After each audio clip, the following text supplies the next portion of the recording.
Olá, meu nome é Felipe Lopes e sejam bem-vindos a mais uma resenha aqui do canal.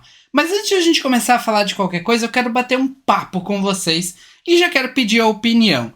Então, eu pretendo lançar uma espécie de mini quadro aqui no canal. E o que é esse mini quadro? É basicamente uma conversa aberta que eu vou ter com vocês no começo dos vídeos. Coisa de 3, 4, 5 minutos sobre assuntos diversos. O que acontece? Quando a gente tem um canal do YouTube, é muito comum que a gente queira falar sobre diversas coisas. Sobre diversos assuntos, seja filmes, séries, jogos, sei lá, um livro que eu ouvi falar, um assunto qualquer, uma notícia, qualquer coisa. Uma coisa que eu fiz no meu dia a dia e por aí vai. E a ideia do YouTube meio que impede isso, porque no YouTube nós temos o foco maior em vídeos em canais mais nichados. Por exemplo, este canal aqui que eu estou falando com vocês é um canal que vai falar bastante sobre quadrinhos e vez ou outra eu pretendo também trazer algum assunto meio relacionado, seja uma série ou derivados. Mas acontece que vai ter vezes que eu vou querer falar sobre outras coisas. E eu não pretendo parar tudo aqui e gravar um vídeo exclusivo sobre um determinado assunto que não tem muito a ver com o canal como um todo.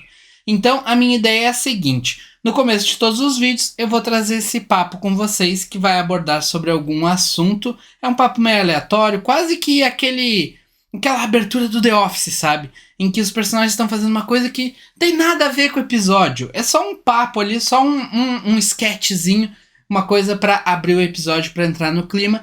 E assim eu consigo também criar essa amizade, essa afinidade com vocês, que não vai ficar somente no âmbito da construção e criação de vídeos focados em quadrinhos. Então eu quero muito saber da opinião de vocês quanto a essa ideia, esse conceito que será aplicado e explicar como vai funcionar. É claro que eu não vou simplesmente aplicar aqui e esperar que dê certo. Eu vou testar primeiro, vamos ver como é que vocês vão responder a isso. Se por acaso não funcionar, eu abro mão disso, não tem problema. É uma coisa que eu quero muito fazer, mas não vai adiantar eu fazer se eu simplesmente ficar falando sozinho aqui e ninguém assistir essa parte do vídeo. A primeira regra que eu vou estipular aqui é a seguinte: não vou passar muito de 5 minutos. Aqui eu já estou me estendendo porque nesse vídeo eu estou explicando a ideia. A segunda regra é: vocês vão ver um ícone aqui no cantinho, nesse canto na verdade, um ícone nesse canto da tela mostrando o momento em que eu estou nesse free talk, nesse bate-papo mais aberto. Assim que o ícone sumir, é sinal que começou o tema do vídeo. Então, caso algum de vocês esteja assistindo e queira pular para a parte em que realmente vai abordar o tema, vocês podem tranquilamente pular. Então é isso, espero que vocês opinem aqui embaixo. Vou deixar aqui um comentário fixado para vocês opinar. E vamos começar a falar do assunto de fato do vídeo. No próximo vídeo a gente já vai ter um free talk mais aberto, assim, mais amplo. E vocês vão poder entender um pouquinho melhor a ideia do que só nessa explicação, que acabou sendo meio que o que eu pretendo fazer. Mas bora lá!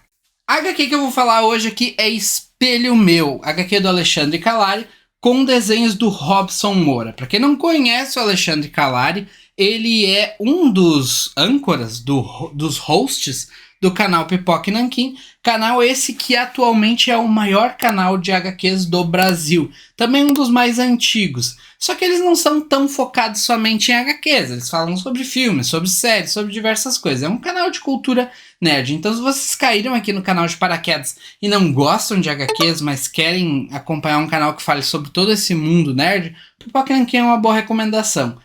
Mas o que acontece? O Pipoca e Nanquim também é uma editora de livros. Vocês podem ver que aqui é tudo Pipoca e Nanquim, aqui embaixo tem muito Pipoca e Nanquim, aqui embaixo vocês talvez não estejam enxergando, mas é tudo Pipoca e Nanquim. Então Pipoca e Nanquim é uma editora e mais que isso, eles estão sendo considerados a melhor editora do Brasil já há 5 anos seguidos. Não lembro se são 6, mas há 5 anos seguidos eles já foram eleitos a maior editora de quadrinhos do Brasil. Então eles têm conhecimento de causa para poder tratar de quadrinhos e tal. Eles realmente fazem um trabalho excepcional. Não há debate sobre isso. Claro que existem outros pontos que a gente pode trazer para discussão, como o fato de que eles são muito marqueteiros, essa é a verdade. Mas eu sou um que cai no marketing deles, então eu não posso nem reclamar. Mas é só assistindo para tirar seus prós e seus contras do canal deles. Eu gosto muito, é um dos canais que eu mais assisto entre todos os canais. A questão é que o Alexandre Calari ele já vinha trabalhando como escritor, como roteirista, como diversas outras coisas aí no âmbito criativo e da escrita, inclusive ele é formado em letras, há muito tempo, antes mesmo do Pipoca e Nanquim. Então ele tem certa bagagem, uma bagagem bem sólida sobre o assunto.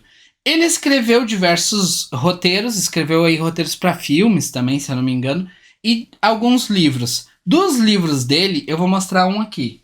Achei. Dos livros dele, eu tenho esse aqui, ó. A Floresta das Árvores Retorcidas, com essa capa bem bacana, com essa pintura, sei lá como é que chama isso aqui. E é um livro, como vocês podem ver, é um livro capa dura, ele tem um acabamento excepcional. E tem até algumas artes aqui no meio. Eu encontrei uma, uma arte meio pesada. Vou mostrar rapidinho. Então, esse aqui é um dos livros dele que eu não li. Então, eu não sei se é bom ou não. Pretendo ler ele sim, mas agora eu tô lendo os livros do The Witcher, então não quero colocar outra coisa junto na corrida. Além disso, ele também há pouco tempo publicou uma HQ. Aqui. Essa HQ aqui. Porque o que acontece? O Alexandre Calari, além de... ele meio que foge às regras, né? Além de ser um nerdão, que gosta de quadrinhos, que escreve quadrinhos e tudo mais, ele também já foi lutador de MMA. Então ele tem muito conhecimento sobre o assunto e escreveu uma HQ sobre. Vocês podem ver que ela ainda tá no plástico. Essa aqui eu não abri, muito por conta, e eu já comentei isso aqui no canal, que eu não tenho muita confiança se a HQ é boa ou se a HQ realmente é só papo, assim, é só fogo de palha. Por que isso? Porque os únicos lugares que eu vejo falando dessa HQ aqui com certo amor, com certo ímpeto, é justamente no canal Pipoca e Nanquim. Então é aquilo, né? O pai sempre vai falar bem de seus filhos. Então, muito por conta disso, o HQ foi ficando. Acabei não lendo, demorei inclusive a comprar, esperei uma promoção boa, então ele tá ali, foi ficando. Chegou a vez do Espelho Meu. Ele chegou aqui na minha casa, eu inclusive postei uma foto, não lembro se foi foto ou story, lá no nosso Instagram. Sigam a nossa página no Instagram. Quando ele chegou aqui, o que tinha dentro ali, dentro do plástico? Um bookplate autografado. Como vocês podem ver, aqui está. Autografado tanto pelo Robson quanto pelo Alexandre Calari. E a curiosidade e a ansiedade era grande, então eu abri para poder ler para poder pegar o bookplate, ver como é que era. E olha o que acontece quando eu abro HQs aqui em casa. Reparem na lombada. Porque é muito úmido. Essa parede da minha direita aqui, ela fica literalmente embaixo da terra.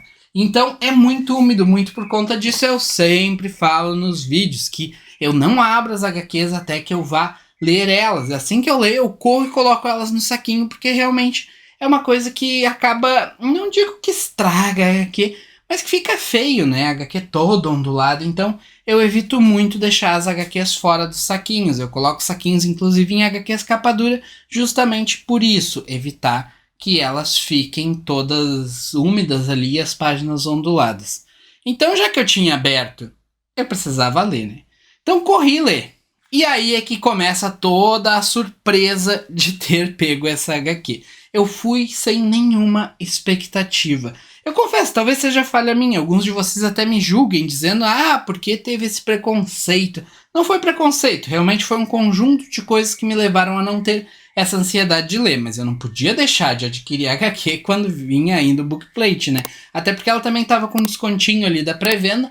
E inclusive, já destacando, eu vou deixar aqui na descrição o link para vocês adquirirem ela também. Eu acho que não tem mais com o bookplate, mas ela vai estar ali. Se vocês não têm pressa, se o que eu falar aqui no vídeo todo não chamar a atenção de vocês, deixem ela ali na lista de desejos e esperem o momento certo para comprar. E talvez, se vocês forem comprar nesse momento, voltem aqui e peguem o link para poder comprar ela e apoiar o canal. E além disso, vale destacar também que quando vocês clicam no link aqui, qualquer coisa que vocês comprarem passará a dar uma taxinha ali, uma taxinha não, é um dinheirinho pro canal, o que vai ajudar bastante aqui a produzir mais e mais vídeos, comprar equipamentos, comprar HQs e tudo mais, porque um canal de HQ é um canal caro, essa é a verdade. Mas então, chega de jabá. Eu acabei pegando a HQ pra ler E o que é a HQ? Sobre o que ela fala? Até deixa eu pegar aqui pra não errar o nome da personagem. A personagem se chama Laura Brondi. Ela é uma atriz brasileira que fez muito sucesso. Sucesso entre aspas, e depois a gente vai falar sobre isso. Ela fez muito sucesso na sua época, ali quando ela devia ter seus, sei lá, 18, 30 anos, 20 e poucos anos. Ela fez muito sucesso trabalhando em novelas, ela foi protagonista de diversos filmes, então ela é uma celebridade que realmente impactou todo o público daquela época. No passado, muito no passado. Eu não lembro se fica bem claro qual é a idade atual dela e que idade ela tinha quando fez sucesso, mas a impressão que dá é que, tipo, digamos que estamos no ano de 2023 da HQ, digamos que ela fez sucesso lá no final dos anos 80. Essa é a impressão que eu tenho, é um chute, não sei. Muito do que eu vou falar aqui é o que eu entendi, não o que expressamente está sendo dito no HQ, até porque muitas coisas estão meio que nas entrelinhas, não são ditas. E aqui volta aquela máxima que eu acho muito mais legal quando nós tiramos coisas da HQ sem que ela nos force a perceber aquele algo. Então, ler e interpretar uma HQ é muito mais sobre o que tu tira dela do que ela te entrega. Mais ou menos esse é o conceito que eu já falei aqui no canal. Essa atriz, ela não consegue mais empregos, apesar de ela acreditar muito que ela merece ótimos trabalhos, que ela merece ser protagonista, que ela merece continuar recebendo todo aquele mérito que ela recebia no passado. Mas ela tem bastante dificuldade, então ela tá trabalhando em comerciais de TV, tá trabalhando em coisas assim que, para os padrões que ela aparenta ter, são meio que um rebaixamento. Ela não tá no que ela sente que merece. Além disso, ela tá enfrentando problemas pessoais, ela tá enfrentando problemas que eu posso dizer que são problemas psicológicos também. Então ela é uma atriz que ela ainda consegue trabalhos, ela não tá tão na desgraça assim quanto ela faz parecer, mas ela não consegue os trabalhos que ela quer. Essa é a verdade.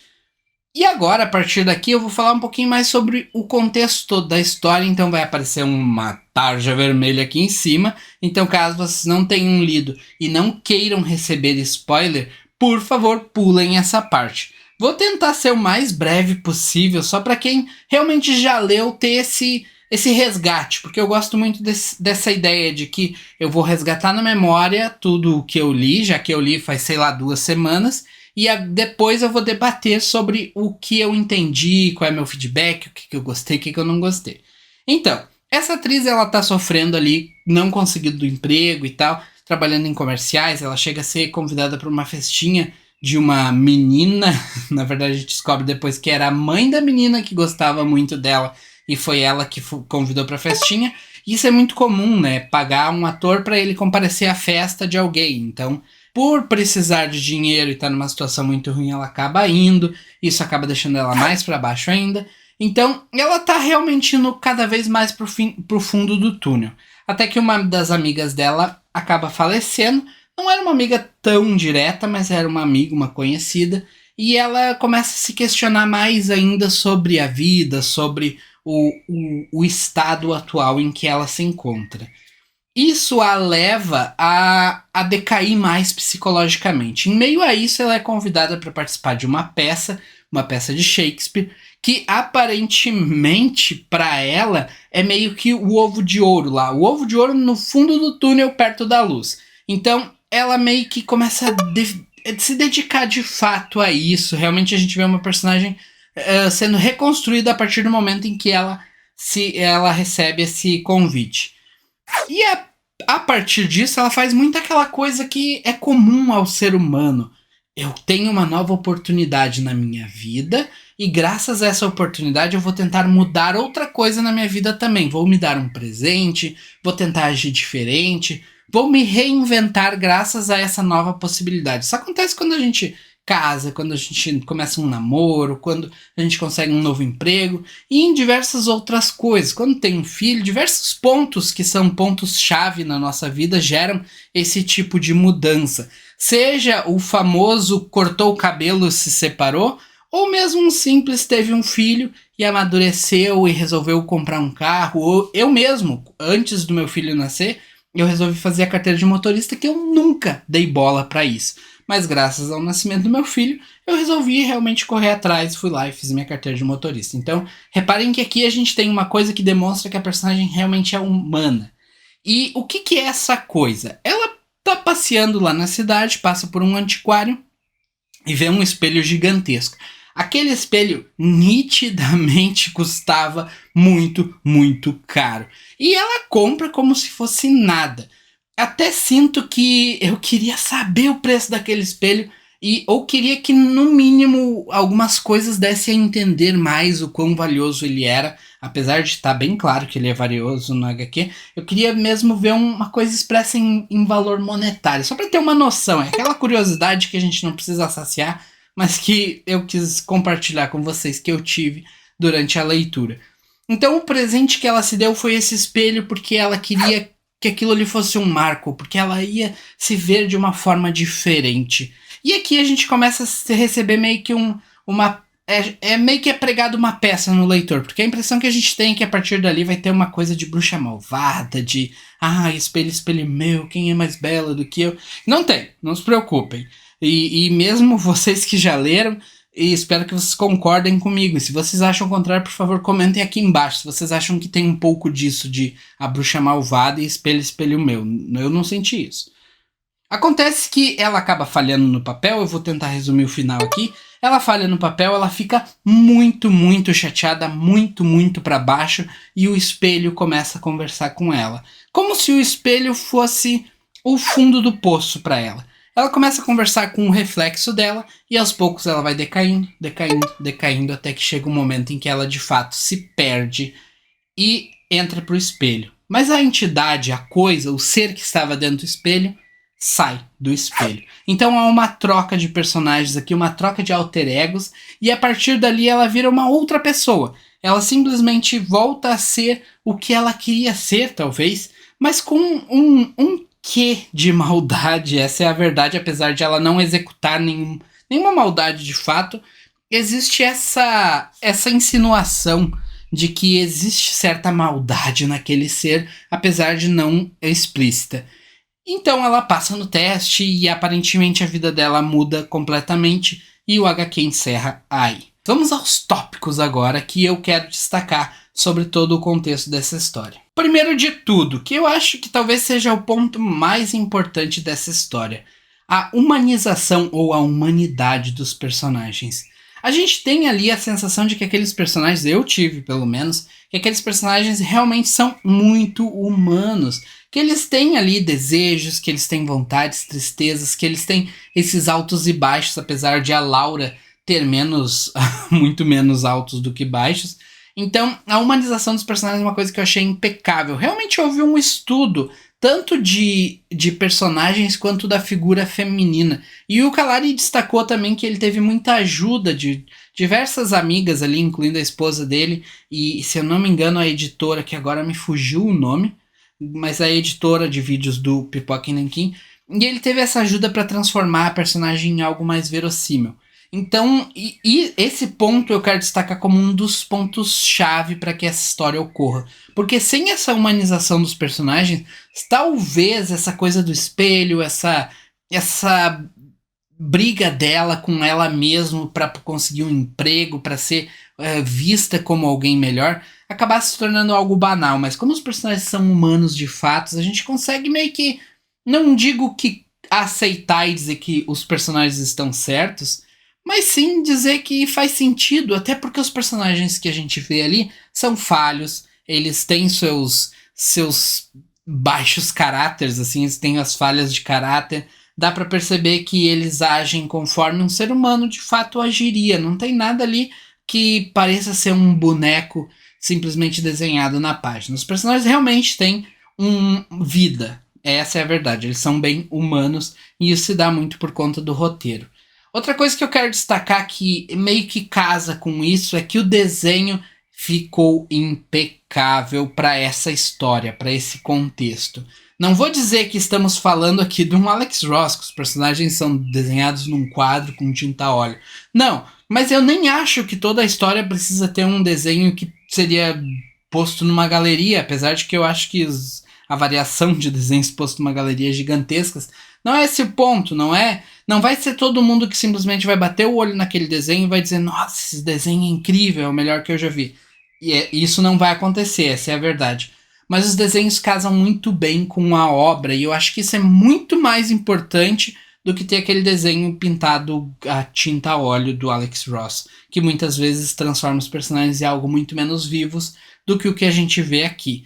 Então o desenho casa perfeitamente. Citando como exemplo aqui de um desenho, outro desenho que se assemelha muito com o que eu vejo aqui, não em arte em si, mas em contexto, eu cito aqui The Walking Dead, que também tem um desenho que talvez para quem tá olhando a primeira vez pareça meio estranho, a gente acha meio esquisito, mas a gente começa a ler e depois que a gente chega ali, sei lá, no terceiro volume, quarto volume, a gente não consegue imaginar aquela HQ sendo feita com outro traço. Ao contrário de outras HQs, que de fato a gente olha e o traço incomoda. A partir do momento que o traço incomoda, geralmente não é por conta da incapacidade do artista, e sim porque a obra e a arte ali, o roteiro e a arte não estão conversando.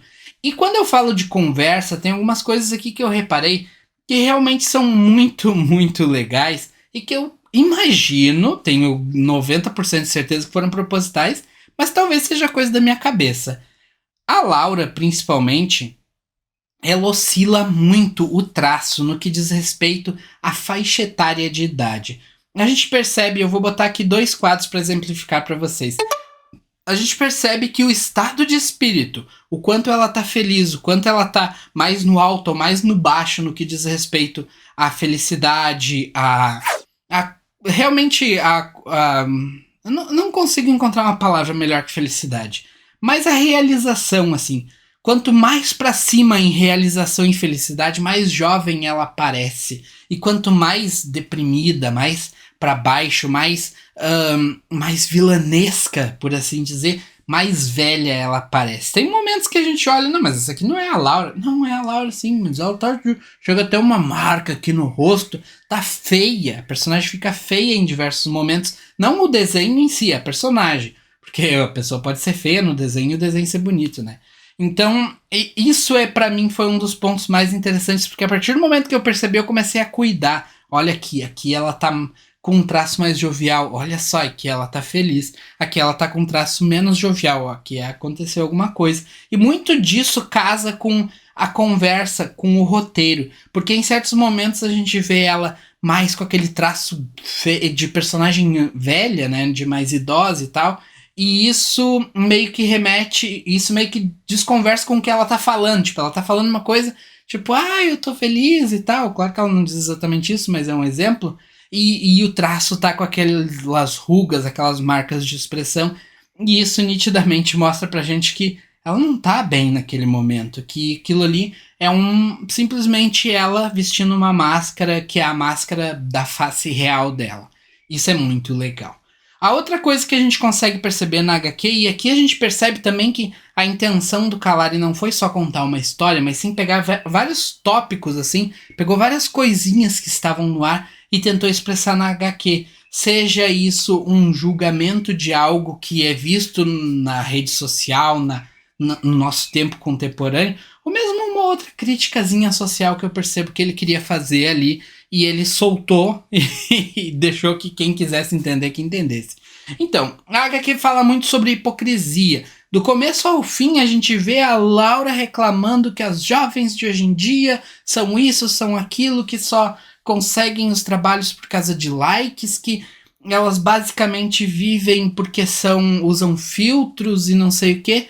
Mas quando a gente começa a entender um pouco mais a personagem Laura, a gente percebe que ela era essa jovem, só que lá no passado. A tecnologia e todos os recursos que hoje estão presentes estariam sendo utilizados por ela se existissem lá no passado. Não existiam, mas ela usou de todas as artimanhas que estavam ao alcance dela. Essa é a verdade. E a gente percebe isso quando vê que o filme dela que fez mais sucesso foi um filme que ela meio que era uma personagem mais usada como a menina bonita do filme, basicamente, e quase pendendo para algo um pouco mais pornográfico. Quase isso é o que dá a entender.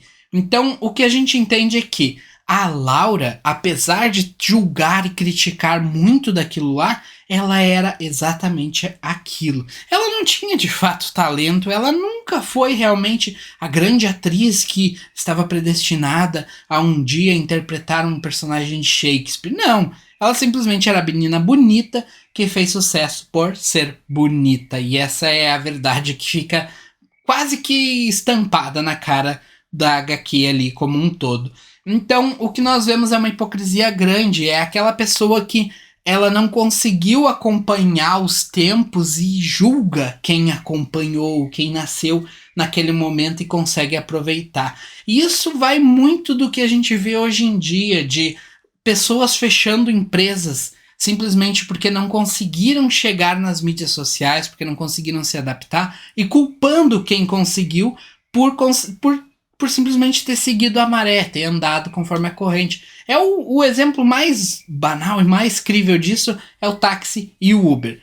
O táxi não se adaptou, o Uber conseguiu tomar o lugar dele. E aí o que o táxi fez? Culpou o Uber. Por quê? Porque eles não se adaptaram.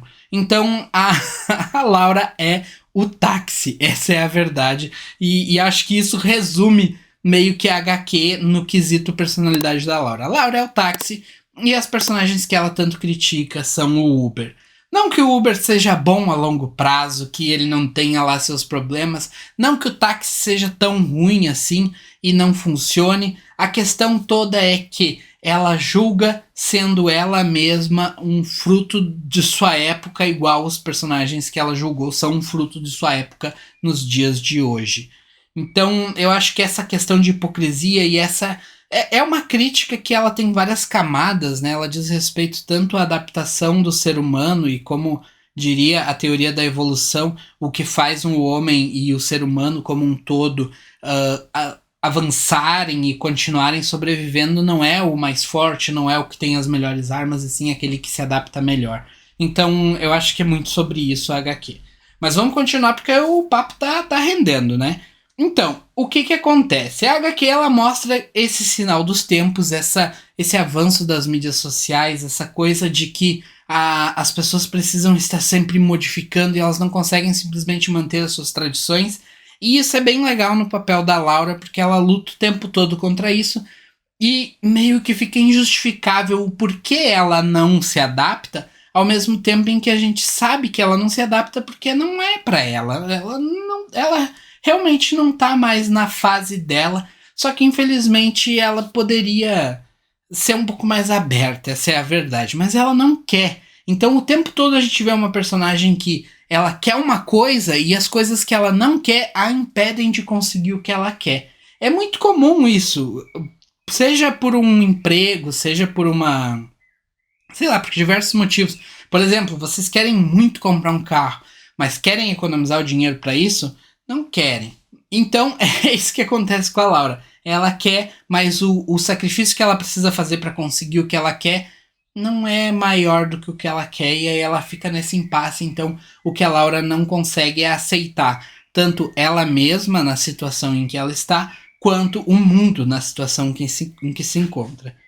Além disso, uma coisa que eu acho muito interessante, que a Laura fica remoendo de tempos em tempos, mesmo de forma indireta, é a nostalgia que está tão presente hoje em dia, tão vigente, seja no cinema tentando apelar para nostalgia, ou seja nos jogos tentando voltar às essências, e em diversas outras indústrias que apelam muito para essa nostalgia para conquistar esse cliente que realmente se perdeu ao longo do tempo porque ele queria, porque ele ficou empacado lá. E aqui vem essa coisa que é uma luta entre nostalgia e novidade, porque realmente vou dar um exemplo simples. A Nintendo, por exemplo. A Nintendo, para quem joga o Pokémon, é nostálgico, é legal a gente ver os Pokémons. Mas vocês conseguem pensar aí, vocês que têm na faixa dos 30 anos e têm um filho lá de 6 anos, vocês conseguem imaginar o filho de vocês daqui a alguns anos jogando um jogo de turno, tendo essa preocupação em conhecer todos os ataques do Pokémon, parando algumas horas para farmar um Shine? Eles não vão ter essa paciência que nós tivemos em nosso tempo. Então o que acontece é que existe essa briga entre nostalgia e novidade, entre conseguir manter os clientes e atrair novos clientes. E a Laura é exatamente isso. Ela quer se manter do jeito que ela era, mas ela quer conseguir ser a novidade ao mesmo tempo. E não dá. Tem que ter um 880 ali, um meio, sabe? Do 880. Ter essa coisa de. Vamos tentar fazer uma rede social. Faz pra mim. Ela tem uma agente ali. Ela podia muito bem. Faz. Eu te mando foto de vez em quando tu posta. Eu não vou mexer nisso. Mas vamos fazer. Vamos conseguir esse emprego. A gente precisa. Mas ela não aceita, essa é a verdade. Então, assim como ela não se aceita, ela não aceita mudanças. E a Laura é uma personagem difícil, essa é a verdade. Mas agora, antes de a gente seguir pro derradeiro final e a gente analisar a parte que passa a ser sobrenatural da HQ, ou não, eu quero falar pra vocês sobre o que eu acho que meio que não, ou eu não entendi, ou talvez não tenha gostado. Vou dar um exemplo pra vocês, o divórcio da Laura. Eu acho que toda essa discussão que a Laura tem com ela mesma e esse problema com as amigas, que ela mesma nem gosta das amigas, pra falar bem a verdade, ou as amigas não gostam dela, não sei, fica meio dúbio isso. Dá pra... No final a gente percebe que as amigas realmente, no mínimo, se preocupam com ela, mas ela parece que não se preocupa com ela e isso acaba fazendo com que ela também não se preocupe com as outras pessoas. Mas a questão é que, apesar de ter todo esse relacionamento com as amigas, essa construção ser legal pra mim, eu acho que o divórcio, que é uma coisa que fica muito em paralelo a toda a história, realmente é um excedente que não precisava, porque ele tem a intenção, e aqui a gente começa a ir um pouco pro lado de analisar o roteirista e não o roteiro. A gente começa a entender que cada coisa que está presente dentro do roteiro foi construído com a intenção de causar alguma coisa, causar algum impacto. Olha só, o que acontece? Esse divórcio ele tem por intenção, e essa aparentemente foi a intenção que o Alexandre Calari teve com a construção do divórcio, de demonstrar que, além de tudo, a Laura ela tá numa situação financeira ruim, ela vai perder as coisas por causa de um marido que não foi tão bom para ela, ou talvez tenha sido, a gente não sabe porque não foi muito abordado. E eu acho que só com o resto do que a gente viu já era o suficiente. Talvez simplesmente demonstrar, até mesmo na compra do espelho, que a situação financeira dela não estava boa. Como, por exemplo, eu citei que eu gostaria de saber o preço do espelho. Talvez um simples, o espelho custa 10 mil, eu tenho só 11 mil, é tudo que eu tenho.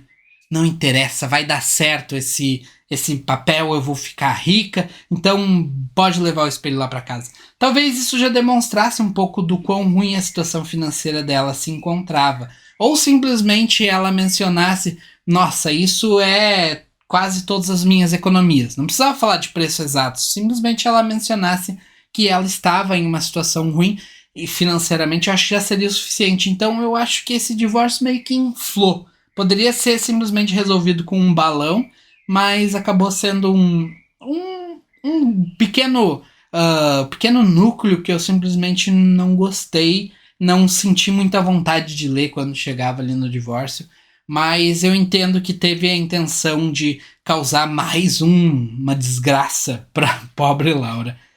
Além disso, a morte da amiga também, ela foi meio que uma tentativa. Não sei dizer se foi uma tentativa ou não. Pra mim, pra minha pessoinha, foi tentativa, mas eu não sei o quanto isso poderia causar pra alguém que estivesse mais ligado à área. Mas a impressão que teve é que foi uma tentativa de crítica a essa construção de personagens fictícios através de cirurgias plásticas. A HQ já vinha trazendo críticas quanto a filtros em fotos, a Photoshop editando imagens, a pessoas não serem na internet que elas são na vida real, mas eu acho que quando chegou no ponto da cirurgia plástica já estava claro que havia essa crítica quanto a ser quem é mesmo, o ser ou não ser eis a imagem da pessoa, então eu sinto que não teve tanto impacto, até porque a personagem não chamou tanto atenção, não teve tanto impacto na protagonista, então eu simplesmente senti que o velório ali, a morte da amiga dela, não teve muito significado pra mim. Pode ser que exista um significado e eu não tenha percebido. E aqui vai um outro ponto sobre o velório. O que acontece? Algumas páginas antes do velório nós vemos a Laura comprando um espelho. E supondo que o espelho de fato é um item mágico, o que nós podemos... E aí a gente tá fazendo um mind blow aqui e tentando chegar a um outro ponto. O que nós podemos deduzir, talvez, ou supor, inventar, é que o espelho cobra uma vida.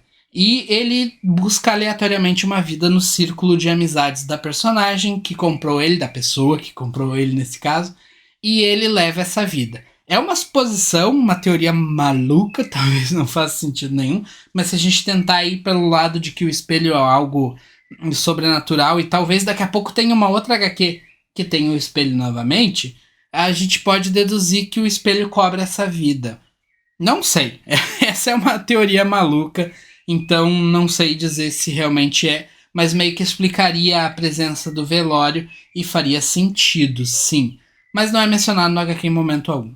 Agora a gente vai pro final. O final possui 3 possibilidades. Eu vou começar da que eu acho menos provável para que eu acho mais provável. Mas aqui eu digo que a menos provável meio que põe em xeque a questão da morte do amigo ser um custo pela compra do espelho. A menos provável para mim é que existia realmente uma entidade, que existia de fato algo sobrenatural. Por muitos instantes ali o HQ deixa bem claro que é isso e ponto. Ele não te deixa outra explicação a olho nu. Essa é a verdade. Ele diz que tem uma entidade, ele demonstra que tem a entidade, ele deixa bem claro o tempo todo. Essa pra mim é a interpretação que faz menos sentido porque ela é a mais clara, mas às vezes o mais óbvio é o que é, então talvez realmente seja só isso. Então a Laura ela acaba entrando pro espelho e sai essa outra personagem, então a gente tem aqui uma entidade solta no mundo agora e talvez aqui comece o Calariverso e essa entidade seja a grande vilã do multiverso dos espelhos de um próximo HQ. Mas eu acho que não. A segunda hipótese, que talvez seja um meio termo, mas que sinceramente também eu não concordo muito, e essa hipótese aqui eu que estou dizendo e supondo, tá? Talvez vocês procurem outro vídeo depois disso, coisa que eu também vou fazer, procurar algum vídeo que fale sobre HQ, e eles têm outras hipóteses pro final. Então, isso é muito interpretativo e por isso eu gosto de primeiro falar com vocês e depois eu vou pesquisar, ver o que as outras pessoas estão falando sobre a HQ. A segunda hipótese é que de fato ela caiu na real, que aquela viagem dela ali, que ela usou drogas ilícitas e outras coisas, talvez tenha feito ela cair na real e ela aceitou se aceitou e aceitou o mundo.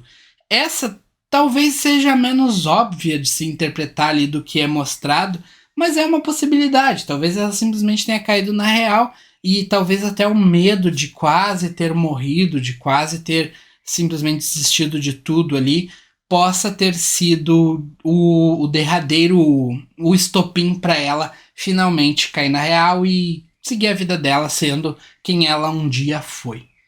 E agora, o final que para mim é o que faz mais sentido, é que naquele momento em que a Laura estava sozinha no seu apartamento, quase tudo aquilo ali de fato aconteceu, parte foi imaginação dela, parte foi simplesmente as drogas que ela utilizou, e ali foi o fim da Laura. Então essa é a minha conclusão mais óbvia para aquilo ali, porque realmente a impressão que dá é que não há algo sobrenatural, porque tá muito na cara. Em alguns momentos ela chega muito próximo de simplesmente acabar com tudo, então a impressão que eu tenho desse fim é que realmente ali nós temos o fim verdadeiro da Laura e a Laura simplesmente morreu e acabou ali. Essa é a impressão que eu tive da HQ e muito por o espelho acaba sendo mais um símbolo do quanto ela não se aceitava, do quanto ela não conseguia olhar para ela mesma sendo quem ela era atualmente e ela esperava muito ser aquela outra moça daquele outro quadro que ela também quebrou durante ali a HQ, e aquele outro quadro meio que é um simbolismo para mim de um reflexo do passado dela. Então aquele ali é como se fosse o espelho que ela realmente queria se observar. Aquele ali era de fato o espelho meu que ela tanto queria. Então essa é a minha conclusão da HQ. Hoje trouxemos aqui o maior bate-papo de espelho meu da internet. Olha só que bacana. Desculpa Pipoca Nanquim roubar o nome que vocês utilizam em vários vídeos. Mas realmente eu gostei da HQ. Eu aconselho demais que vocês leiam. E eu acho muito legal quando a HQ te permite viajar na batatinha. Essa é a verdade. Porque vai muito além do que o escritor quis, do que o desenhista quis. Vai na questão de realmente uma diversão, porque a gente se sente parte da história quando a gente consegue ter essas teorias malucas e tentar chegar a uma conclusão que talvez outras pessoas simplesmente não vão nem chegar perto dela, vão ter outras conclusões. E a minha impressão no fim, dando um checkmate para tudo, se eu pudesse falar pelas palavras de quem concebeu a HQ, eu diria que não existe uma resposta certa, e essa é a verdade, assim como para todas as histórias. Só vai existir uma resposta certa a partir do momento que sair uma segunda HQ e essa HQ nos der a resposta certa. Essa é a verdade em diversos filmes, séries e afins, quando se diz respeito ao objeto canônico, por assim dizer. Mas então é isso, foi um papo longo, eu tô com a garganta meio doendo, então vamos encerrar por aqui. Muito obrigado a todos que assistiram, principalmente quem chegou até esse ponto do vídeo. Um forte abraço a todos. Deixa aquele like, se inscreve no canal, compartilha esse vídeo com mais alguns amigos, segue lá nós no Instagram e não deixe de conferir aqui o link na descrição para que vocês possam comprar os seus HQs e dar um apoio forte aqui pro canal. Nos vemos no próximo vídeo e fui!